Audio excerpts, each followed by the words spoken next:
Hello दोस्तों, अगर आप भी अपनी जिंदगी को बेहतर बनाना चाहते हैं तो हमारे इस YouTube चैनल पॉजिटिव वर्ड 247 को सब्सक्राइब करें। मनुष्य का मन बहुत ही चंचल होता है और इसलिए मन में कई तरह के विचार उत्पन्न होते हैं। क्षण भर में ही व्यक्ति का मन कई चीजों को सोचने लगता है। इसीलिए तो कहा जाता है कि मन को काबू करना आसान नहीं। लेकिन गौतम बुद्ध मन को नियंत्रित करने के आयामों के बारे में भी बता चुके हैं। मन में विचारों का आना गलत नहीं है कि लेकिन मुश्किल तब हो जाती है या विचार ऐसी परिस्थिति में गलत होते हैं जब मन में अश्लील विचार आते हैं। कभी कभी तो ना चाहने के बावजूद भी मन में अश्लील विचार आते हैं। अगर आपके मन में भी ऐसे विचार आते हैं तो गौतम बुद्ध की इस कहानी से आपके विचारों में जरूर बदलाव आएगा।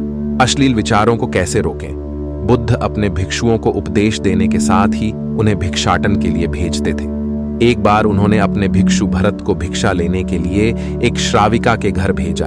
भरत पूरे रास्ते मन में यह सोचते हुए श्राविका के पास गया कि आखिर आज भिक्षा में क्या भोजन खाने को मिलेगा, क्योंकि भरत चंद्रू वंश के राजकुमार थे और बुद्ध के सानिध्य भिक्षु के रूप में दीक्षित हुए थे।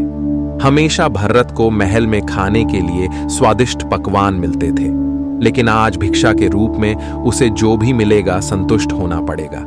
श्राविका के घर पहुंचकर भरत ने भिक्षा मांगी। श्राविका ने भरत को बैठने के लिए कहा और भोजन लाने के लिए घर के भीतर चली गई। इधर भरत फिर से अपने प्रिय भोजन के बारे में सोचने लगे और जैसे ही श्राविका भोजन लेकर आई तो भरत अचंभित रह गए।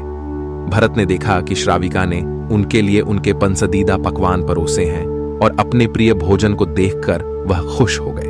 भोजन ग्रहण करते हुए भी भरत सोच रहे थे कि महल में तो उन्हें भोजन के बाद विश्राम करने की आदत है, लेकिन आज उन्हें भोजन के बाद वापस तेज धूप में चलकर आश्रम जाना होगा। लेकिन भोजन के बाद श्राविका ने भरत को कुछ समय के लिए विश्राम करने का आग्रह किया। भरत फिर से खुश हुए कि आखिर आज उनके मन की सारी इच्छाएं कैसी पूरी हो रही हैं। इसके बाद भरत कुछ देर विश्राम करने लगे, लेकिन विश्राम करते हुए भी लेटे लेटे वह सोचने लगे कि आज तो मुझे भोजन के बाद विश्राम करने को मिल गया, लेकिन ऐसा रोज रोज नहीं होगा।